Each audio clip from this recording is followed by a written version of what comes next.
할렐루야. 이제 조금씩 새 봄이 우리 가까이 다가오고 있습니다. 모쪼록 우리들의 영적인 계절도 겨울이 아니라 정말 꽃피는 봄과도 같이 활짝 피어나는 여러분의 신앙과 우리 교회가 되기를 주님의 이름으로 축복합니다. 어느 날 예수님께서 안식일에 회당에 들어가셨을 때 벌어진 오늘 본문의 사건입니다. 이 말씀의 의미를 잘 이해하기 위해서 이걸 한번 머릿속에 그려보세요. 어느 날 예수님이 안식일에 회당에 들어가셨을 때 거기 어떤 한 사람이 있었어요. 그 사람이 누구였어요? 한 손이 마른 사람. 그런데 그 사람만 있는 것이 아니라 그 회당 안에는 많은 사람들이 지금 예수님을 어떻게 했대요? 주목하고 있었어요. 왜? 예수가 뭔가 이 안식일에 어떤 일을 하면 뭐 하려고? 고발하려고. 여러분 한번 생각해요. 고발하려고 예수님을 보고 있었다면 그 눈이 어떻겠어요? 지금 여러분 같은 눈이 아니에요. 여러분 같은 눈이 아니라 고발하려고 눈을 지금, 그럴 때 세상 표현으로 뭐라 그래요? 불알이고 흘겨보면서 보고 있었어요. 그때 예수님께서 이제 그 손 마른 사람에게 한가운데 일어서요. 그리고는 그들은 누구예요? 지금 예수님은 눈을 부라리고 쳐다보고 있는 사람들에게 말씀하신 거예요. 안식일에 선을 행하는 것과 악을 행하는 것, 생명을 구하는 것과 죽이는 것, 어느 것이 옳으냐? 누구에게 말씀하셨다고요? 그들에게, 눈을 부라리고 있는 사람들에게 말씀하셨을 때 그 말을 들었던 사람들이 잠잠해서 아무 소리 안 해요. 그러자 그 잠잠한 모습을 보신 예수님은 그들의 마음의 완악함을 아시고 탄식하시고 분노하셨어요. 그들을 둘러보시고는 이제 그 손 마른 사람에게 내 손을 내밀라. 그랬을 때 그 손 마른 사람의 그 손이 회복되었는데, 그러자 바리새인들이, 그러니까 그 눈을 부라리고 있었던 사람들은 누구였다는 거예요? 바리새인들이 그 모습을 보고는 나가서 이제 예수님을 죽이려 했다. 여러분, 그 회당 안에 장애인이 있었어요. 한 손 마른 사람. 육체적인 장애인이죠. 누가 봐도 그 사람은 장애인이에요. 그러나 그 사람만 장애인이 아니에요. 지금 예수님을 고발하려고 눈을 부라리고 있는 사람들도 사실은 장애인입니다. 육체적인 장애인이 아니라 어디에 장애가 있어요? 영적인 장애. 영적 장애. 여러분, 오늘 우리가 인생을 살아가면서 물론 육체적인 어떤 그 문제도 고통스럽죠. 육체적인 아픔이 있을 때 뭐 견디기 힘들지만 육체는 멀쩡한데 정신적인 스트레스도 말이죠. 육체적인 고통 못지 않아요. 힘들거든요. 여러분, 육체적인 고통이 힘듭니까? 정신적인 스트레스가 힘들어요? 그렇게 말하시는 분은 육체적인 고통을 안 당해 보셔서 그렇고, 이게 다 서로 비교할 수 없을 만큼 이게 문제가 생기면 다 문제거든요. 오늘 본문에 많은 사람들은 이 본문의 장애인이 한 손 마른 사람만 장애인인 것 같지만, 제가 볼 때 더 큰 문제, 영적 장애인. 예수님이 정말 보시고는 그들의 마음이 완악해졌다. 완악해졌다는 건 뭐냐면, 여러분, 한 손 마른 사람은 손이 굳었지만 또 다른 사람은 뭐가 굳었어요? 마음이 굳었어. 마음이 완악해져서 손 마른 사람은 차라리 마음은 열려 있었는데 오히려 손은 열려 있는 사람이 마음은 굳은 채 살고 있던 이 사람들에 대한 이야기입니다. 여러분, 혹시라도 오늘 우리가 육체적인 어떤 손 마른 것 같이 문제가 있든, 아니면 육체적인 문제는 별로 없지만 마음의 어떤 그 완악함 같이 우리 영적으로 스트레스 때문에 힘든 삶이 있든, 오늘 정말 예수님께서 우리 각자의 삶 가운데 찾아오셔서 여러분의 몸과 마음과 영혼을 회복시키는 놀라운 은혜가 있기를 주님의 이름으로 축복합니다. 사실은 오늘 본문의 말씀에서 저는 더 주목하기를 원하는 사람들은 이 바리새인들의 영적으로 완악해졌던 사람들. 여러분, 바리새인들의 문제는 은혜를 법칙으로 바꿨다는 데 문제가 있습니다. 바리새인들은 그냥 하나님을 믿는 일반적인 사람들이 아니라 하나님의 말씀대로 살고자 자기 인생을 걸었던 사람들이에요.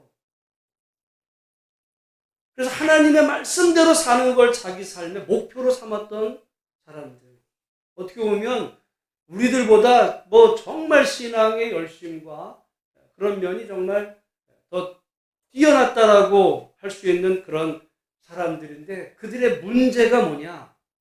그들은 말씀대로 살았고 그렇게 살았다고 자부하고 오히려 그렇게 못 산 사람들을 정말 지도하고 나무라던 그런 사람들. 심지어 그래서 예수님이 말씀대로 지금 하고 있는지를 눈을 부라리면서 만약에 그거에 조금이라도 어긋나면 고발하려고 했던 바로 그런 사람들.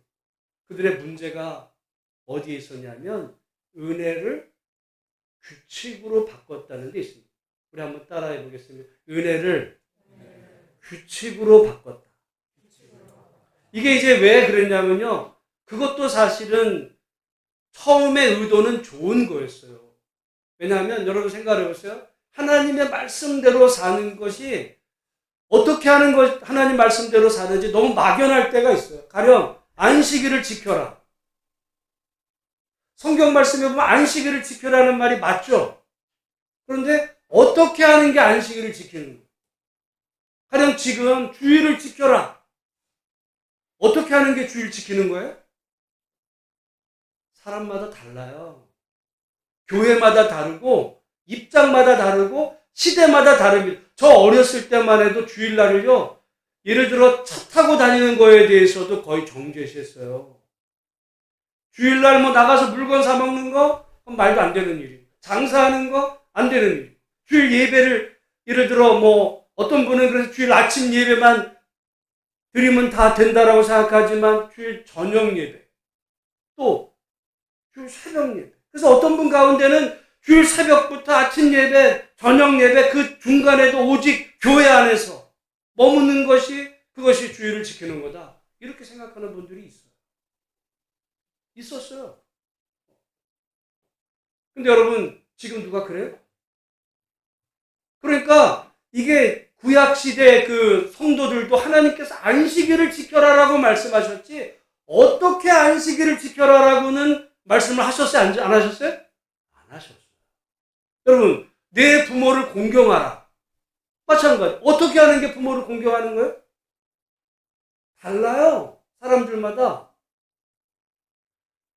그러다 보니까 이 유대인들은요, 뭘 만들어냈냐면 하나님의 그 율법 말씀을 잘 지키기 위해서 그들이 고안해낸 게 율법의 주변에 울타리를 쳐라. 한번 따라해 보겠습니다. 율법의 주변에 울타리를 쳐라. 울타리는 뭐냐면 어떤 그 하나님의 율법을 잘 지키기 위해서 해야 될 일과 하지 말아야 될 일을 정한 거예요. 정할 필요가 있었겠어요? 없었겠어요? 있었어요. 왜? 율법을 잘 지켜야 된다는 게 너무 막연하니까. 그러니까 안식일에 예를 들어 안식일도 마찬가지. 안식일에 해야 될 일과 하지 말아야 될 일을 정해놓으면, 그러면은 내가 해야 될 일 하고 하지 말아야 될 일 안 하면 그러면 율법을 나는 지킨 거잖아. 그리고 또 내가 지켰다라고 내 마음에 확신을 들 수 있어요. 그리고 만약에 해야 될 일을 하지 못했다면 또 그것 때문에 내가 해야지, 어떤 이런 결심도 할 수 있는 그런 기준을 마련하는 거, 규칙을 정하는 거는 그것이 본래 필요했어요. 그런데 이제 문제는 항상 모든 게 다 시간이 흘러가면 본래 왜 그렇게 하려고 했는지에 대한 본래 취지는 사려져 버리고 나중에 해야 될 일과 하지 말아야 될 그 규칙만 남은 거예요.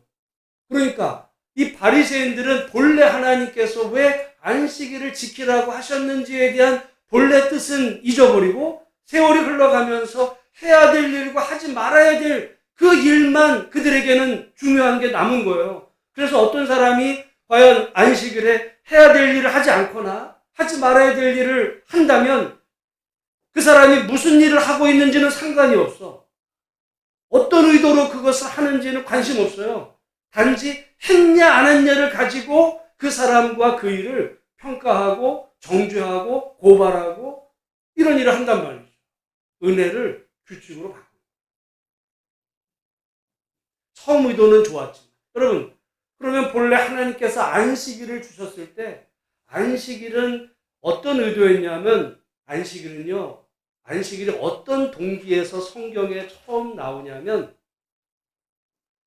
이스라엘 백성이 애굽에서 종살이 하다가 하나님의 은혜로 그들이 이제 구원받아 광야로 들어옵니다. 홍해가 갈라지고 이제 시내산에서 하나님과 이스라엘이 언약을 맺어요. 그리고 그게 이제 출애굽기 19장인데 드디어 출애굽기 20장에 우리가 잘 아는 10계명이 그러니까 거기에 이제 안식일 계명이 나오는데 그러니까 그 안식일 계명은 어떤 과정에서 생겼냐면 400년 동안 애굽에서 종살이하던 백성들 그들에게 안식일이 있었을까 없었을까요? 여러분, 종놈들이 무슨 안식이래요. 종이 무슨 안식일이야. 종은요, 그냥 기계야, 기계. 그럼 언제 쉬어? 죽을 때 쉬는 거예요. 휴일이 어디 있어? 공휴일이 어디 있어요? 일하다 죽는 존재지. 태어나면서부터 죽을 때까지. 여러분 그거 아세요? 그래도 어린 시절은 어린 아이 때는 쉬지 않나? 여러분 지금부터 약 200여 년 전 자본주의 초기에는요. 집에서 보통 5살 이상이 되면 돈 벌러 나갔어야 돼요. 어디서? 유럽에서. 지금 선진국이라고 하는 그 영국 이런 그런 나라들이 5살 넘으면 나가서 돈 벌러 나가야 됐던 그런 시대들이었어요. 지금 같으면 여러분 상상이 안 되잖아요. 5살짜리 어디 가요? 요즘 우리는 유치원 가서 그런 시절이 없었어요. 역사 속에. 그러니까 태어나면서부터 어려서부터 나가서 일해야 되고 평생 일하다가 죽을 수밖에 없는 그런 운명 속에 태어난 이스라엘 백성들에게 하나님께서 그들을 광야로 인도해 내실 때 이 율법을 주신 거예요. 여러분 많은 사람들 우리 기독교인들이 율법이 그래서 마치 나쁜 것 같이 얘기를 들어요. 복음과 율법. 복음은 좋은 건데 율법은 마치 부정적인 것 같은데 여러분 반쪽만 아는 거예요. 율법이 복음이었어요. 여러분 평생 한 번도 허리 펴보지 못하며 살던 사람들에게 하나님께서 안식일 계명 주셔가지고 너는 쉬어도 돼. 네가 종이어도 쉬어도 돼. 그러면 쉬어도 된다는 게 얼마나 그게 은혜였겠어요. 그랬는데 그들이 그 율법을 잘 지킨다라고 했던 그런 동기가 오히려 율법이 사람을 죽이는 이게 이제 문제가 돼. 그 전형적인 사람들이 이제 바리새인들인데 그래서 바리새인들은 어쩌면 처음 동기는 좋았는지 모르지만 하나님의 은혜를 규칙으로 이제 정해버리고 오히려 자기들의 그 규칙을 가지고 사람을 죽이는 율법과는 전혀 반대되는 그런 하나님의 뜻을 왜곡해버린 마음이 완악한 자들이 되고 말았다는 거죠. 그들을 향해서 예수님이 오늘 보면 4절 말씀을 하신 겁니다. 우리 4절 같이 한번 읽어보겠습니다. 시작. 그들에게 이르시되 안식일에 선을 행하는 것과 악을 행하는 것, 생명을 구하는 것과 죽이는 것 어느 것이 옳으냐 하시니 여기 이제 옳으냐라는 말의 영어는 lawful이거든요. 이게 합법적이냐. 왜냐하면 바리새인들은 뭐를 좋아해요? 법을 좋아해. 법. 이렇게 하는 게 합법적이냐? 해야 되냐 말아야 돼. 규칙, 법. 이거에 아주 그냥 전형적인 사람들이 바리새인들이에요. 그 바리새인들을 향해서 예수님은 그래. 그럼 안식일에 선을 행하는 것과 악을 행하는 것. 생명을 구하는 것과 죽이는 것. 어느 것이 합법적이겠느냐? 이렇게 물어요. 그랬더니 그 사람들이 어떻게 했어요? 잠잠했어요. 왜 잠잠했을까? 사실은 누가 봐도 안식일에 선을 행하는 게 그게 옳지, 악을 행하는 게 옳겠어요? 근데 누가 봐도 우리가 볼 때는 그렇게 대답해야 되는데, 그랬다가는 자기들이 이제까지 중요하게 여겨왔던 그 법칙, 규칙, 그거에 자기 한평생을 걸었고 그것만이 참신앙인 줄로 알았던 그런 사람들, 자기의 존재 기반이 무너진다 생각하니까 그건 몰라, 그건 네 생각이고, 그러다 보니까 아무 소리 안 한 거예요. 그때 예수님은 5절 말씀에 보면 그들의 마음이 완악함을 탄식하사 노하심으로 그들을 둘러보셨다 그랬어요. 그들의 문제는 뭐냐면 예수님의 말씀이 들리지를 않아요. 마음이 이미 굳어버렸어요. 정신병에 걸린 거예요. 영적 장애인이 돼버린 거죠. 육체적으로는 멀쩡할지 모르지만 하나님의 말씀이 들리지를 않고 변화를 거부해버린 거거든요. 여러분, 사실은 오늘 우리가 살아가면서 정말 오늘 예수님이 말씀하시는 어느 것이 옳으냐, 어느 것이 옳으냐, 우리 그리스도인들은 항상 그 질문에 스스로 답할 수 있어요. 어느 것이 정말 옳은 건지. 그런데 지금 바리새인들은 한평생 살면서 자기네들이 자기가 옳다고 생각한 것이 있었어요. 그런데 예수님은 말하자면 그거를 흔들어 깨워서 너희가 지금 옳다고 생각하는 것이, 그것이 잘못될 수 있다라는 것을 한번 생각해 봐라라고 기회를 주신 거예요. 그랬는데 바리새인들은 그 말을 들어요? 거절합니다. 여러분, 이게 바리새인들만의 문제일까요? 어쩌면 오늘 우리들의 문제일 수도 있어요. 어쩌면 오늘 우리가 인생을 살아오면서 내 나름대로 옳다고 생각했던 그 기준 바뀌질 않아. 모든 걸 그 기준에 따라서 오히려 예수님의 말씀도 재단하고 모든 거를 내 기준에 틀에 내가 옳은 거예요. 내가 옳은 거.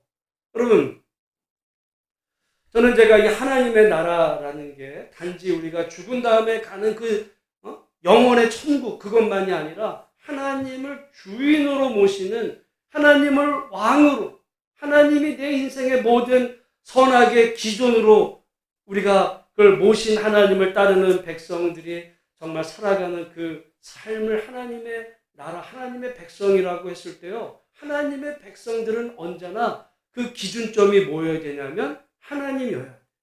내가 아니에요. 내가 이제까지 살아오면서 가졌던 내 고정관념, 내가 옳다고 생각했던 거, 그것이 아무리 내가 수십 년, 그리고 많은 사람들이 그게 다 옳다고 그래도 하나님 말씀에 비추어서 그것이 과연 옳으냐라고 스스로 되물어보면서 만약에 옳지 않다면 그 자기가 가던 길에서 오히려 자기가 주인 되었던 삶에서 그 자리에서 내려와서 오히려 정말 바른 길을 찾아가려는 그런 믿음의 그 노력들 하지 않으면 말이죠. 오늘 본문에 나오는 바리새인의 삶을 오늘 우리가 똑같이 살아갈 수 있어요. 저는 그래서 우리 그리스도인들이 항상 어느 것이 옳은지. 그래서 사도 바울도 그 로마서 12장 2절에 보면 그러므로 너희는 이 세대를 본받지 말고 오직 마음을 새롭게 함으로 변화를 받아 하나님의 선하시고 기뻐하시고 온전하신 뜻이 무엇인지를 분별하도록 하라. 이 세대 다 사람들이 다 이 길이라고 그래. 여러분, 세상 사람들이 다 이 길이라고 하는 길은요, 그건 넓은 길이고 넓은 문이에요. 대부분 사람들이 다 그 길이라고 하는 길은 그건 틀린 길일 가능성이 높아요.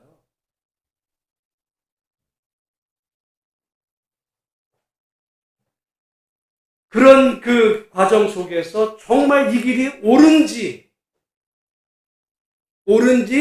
질문해보고 옳지 않다면 좁은 협착한 길을 찾는 거. 여러분, 그게 얼마나 어려운지. 그거는 물결을 따라 흘러가는 건 너무 쉬울 수 있어요. 근데 그건 죽은 생선이나 그래. 물결을 거슬러 가면요, 힘들고 그때부터 사람들이 박해를 합니다. 여러분 그거 아세요? 많은 사람들은 우리 기독교가 역사적으로 박해를 받았다고 그래요. 죄송한 얘기지만 기독교는 박해를 받은 적이 없어요. 그러나 박해를 받은 분들이 있어요. 왜? 교회가 예를 들어 일제에 협력을 하는, 신사를 참배하고 예배를 드려. 그러면 신사 참배, 사람들 다 신사 참배하니까 신사 참배해. 하는 거죠. 사람 다 하니까. 그리고는 예배를 허락을 했어요. 예배 못 드리게 하지 않았어요.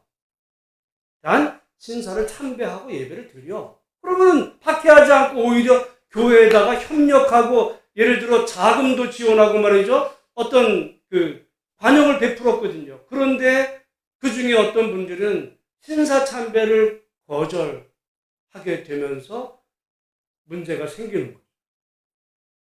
여러분, 그 일제시대 때 거의 모든 사람들은 다 신사 참배를 했어요. 그리고 예배를 드렸어. 정말 그 다른 사람들이 신사 참배하는 그 길을 걸어갈 때 그걸 거부했던 주기철 목사님 같은 분들은 일제가 살려두질 않았어요.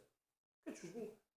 그런 분들에게는 박해가 있어요. 여러분, 요즘 더 글로리라고 하는 이 넷플릭스 드라마가 전 세계 지금 1위잖아요.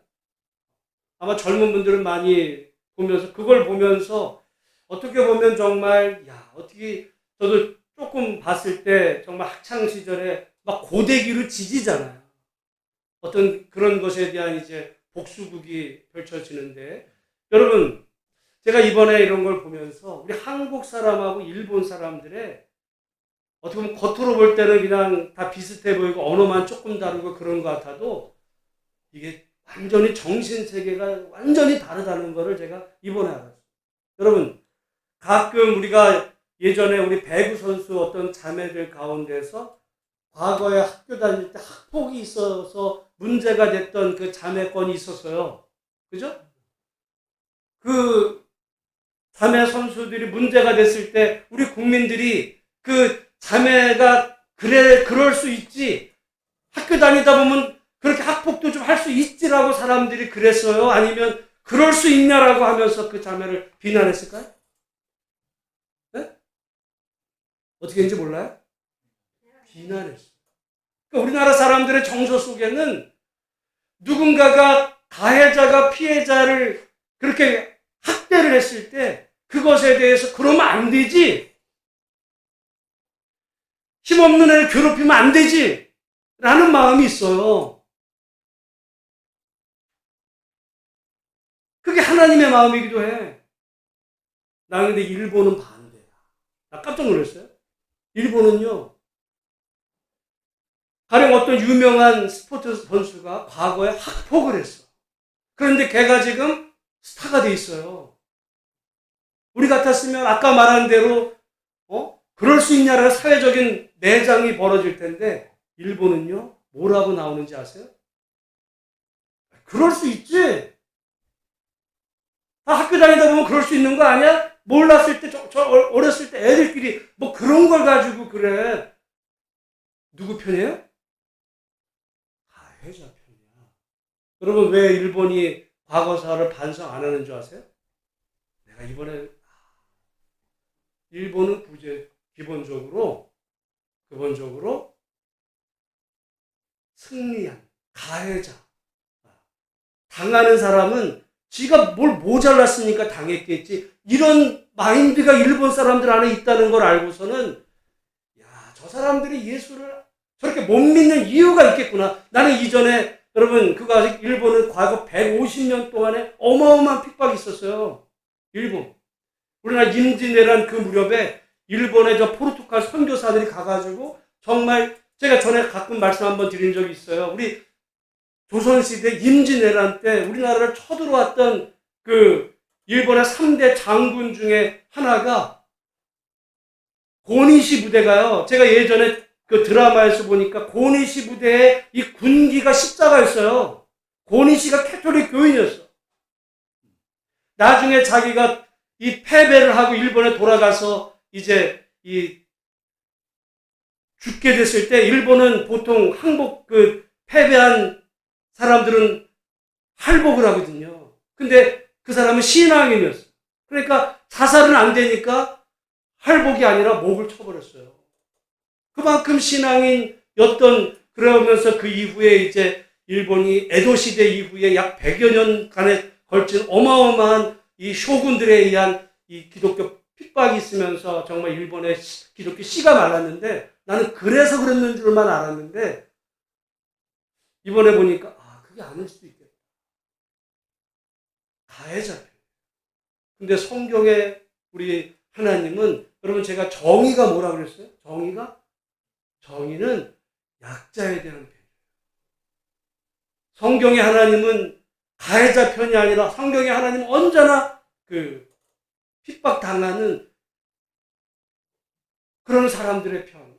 그래서 이 하나님과 우리 이 한민족의 어떻게 보면 정말 그 감정적으로 통하는 게 있는 거 아닌가, 지난 한 주간 그런 생각을 해봤는데요. 여러분, 오늘 우리가 살아가면서 정말 무엇이 옳으냐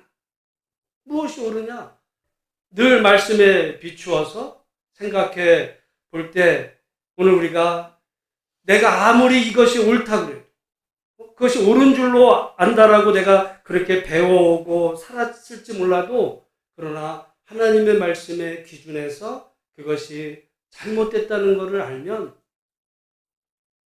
돌이킬 수 있어요. 그런데 바리새인들은요, 그냥 무시해버려. 더 마음이 완고해져요. 그리고는 어떤 일을 벌어지냐면 6절 말씀 같이 한번 읽어보겠습니다. 시작. 바리새인들이 나가서 곧 헤롯 왕과 함께 어떻게 하여 예수를 죽일까 의논하여. 아까 말씀, 이 날이 무슨 날이에요? 안식일이야. 안식일은 생명을 어떻게 하는 날이에요?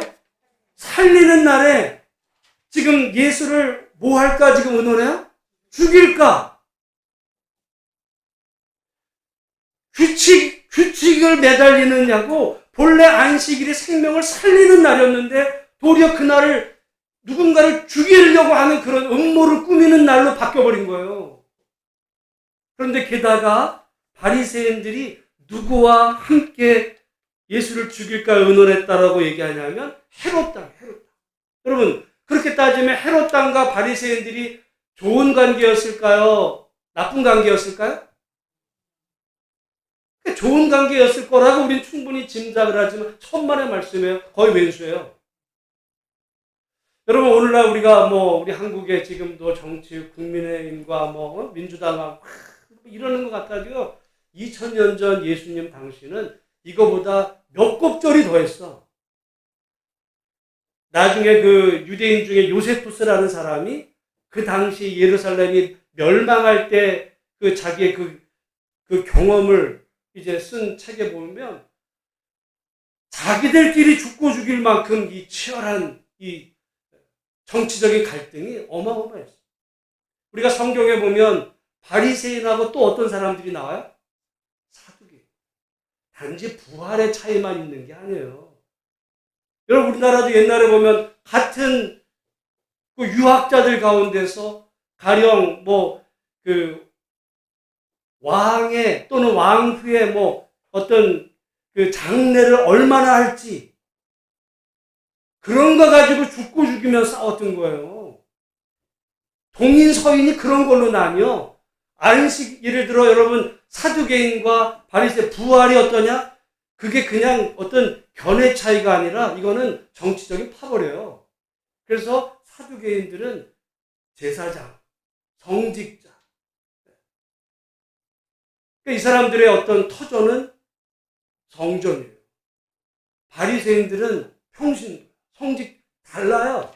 달라. 거기에 이제 또 다른 부류가 헤롯. 헤롯 땅은 누구냐?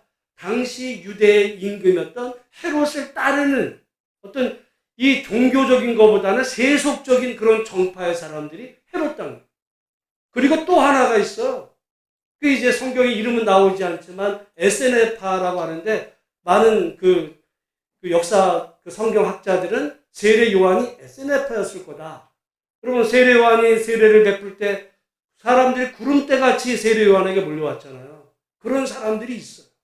그러니까 당시 유대인들이 다 하나인 것 같아도 어떤 사람들은 사두개, 바리새, 헤롯 땅, 에세네파 거기에 어떤 사람들 가운데 시카리파도 있어요. 시카리파는 뭐냐면 시카리가 칼이에요.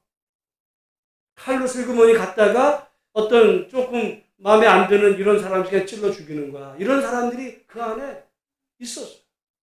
여기 말씀에 바리새인과 헤롯 땅은 왼수지간이에요. 그런데 그날에 어떻게 됐어요?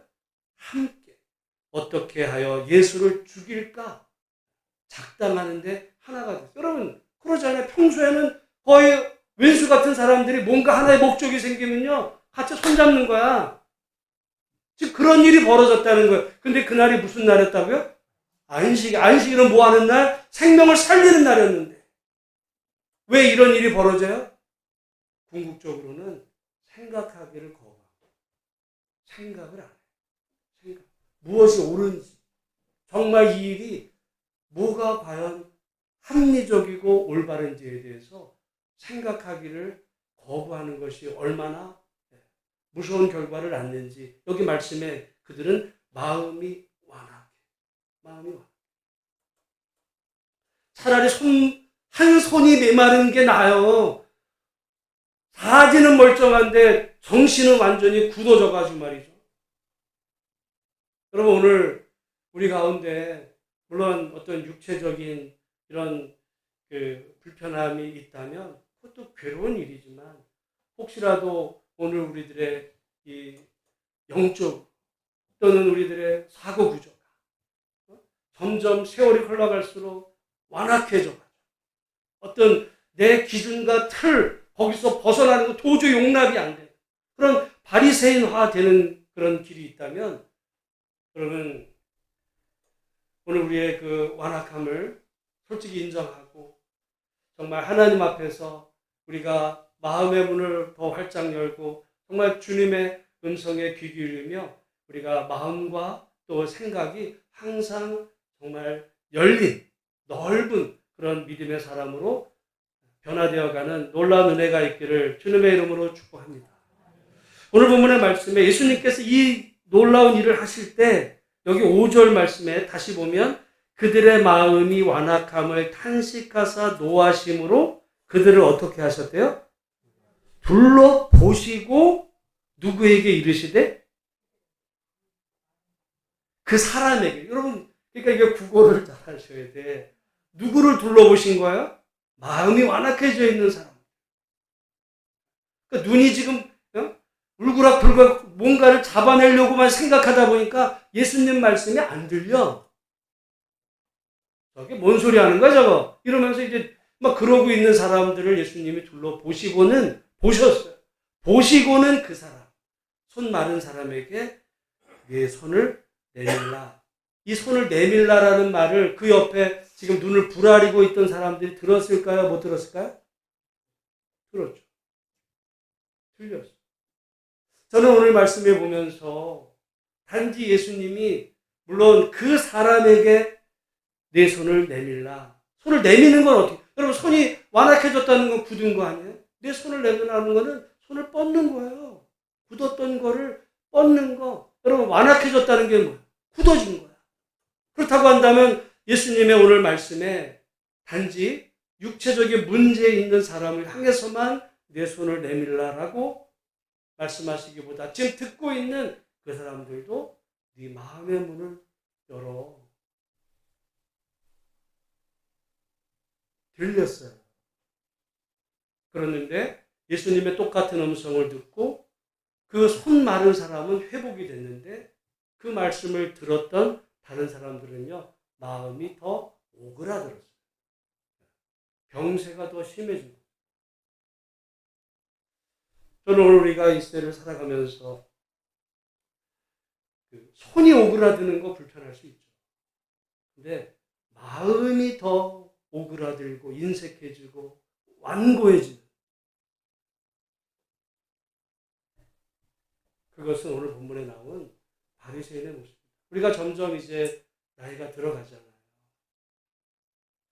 우리가 사실 스스로를 오늘 말씀으로 우리가 이렇게 돌아보지 않으면 죄송하지만 연세가 들수록 더 완고해져.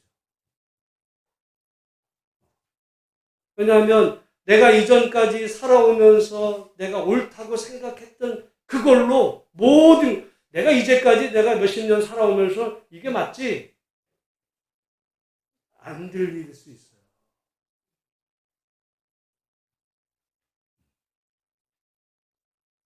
근데 예수님은 내 손을 내밀라. 손만이 아니라, 여러분 어떤 분들 가운데는 연세가 들면서 오히려 정말 이렇게 너그러워지는 분, 품이 너그러워, 넉넉한 거죠. 사람들에 대해서도 정말 인자한 할아버지 할머니가 되는 사람이 있고 완고해지는 그런 분이 있어요. 어떻게 보면 완고해지는 분은 점점 자기 마음의 문을 오그라드는 거죠. 눈을 그냥 보는 거예요. 누가 하나? 그것도 영적인 병입니다. 오늘 본문의 말씀에 그 출발이 뭐냐면 어느 것이 옳으냐. 예수님이 말씀하셨을 때 비록 바리새인들은, 여러분 바리새인들이 돌이키는 게 쉽다고 얘기하는 게 아니에요. 쉽지 않았어요. 왜? 자기들은 한평생 그렇게 살아왔고 자기들만이 아니라 그 조상 쪽부터 지금 그렇게 살아온 거예요. 이게 옳다고 생각한 거. 그러나 어느 날 갑자기 예수라는 자가 나타나가지고 자기들의 모든 이 옳다고 생각한 걸 지금 뒤흔들고 있어요. 바뀐다는 게 쉽지 않아. 바뀌는 거 쉽지 않아. 그런데 그래야만 됐어. 그래야만 됐어.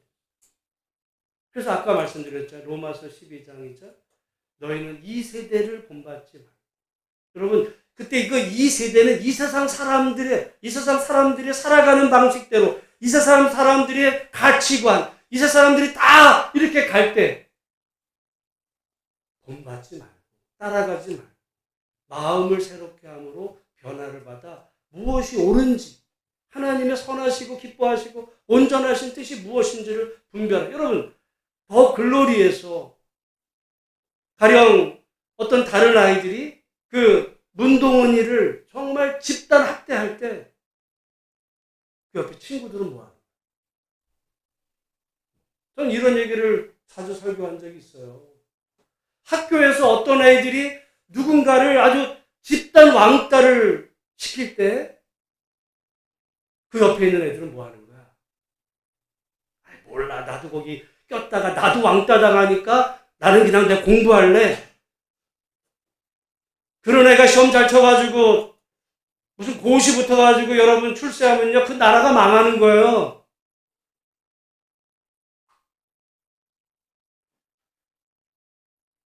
오늘 우리가 누군가가 지금 똑같은 상황이에요.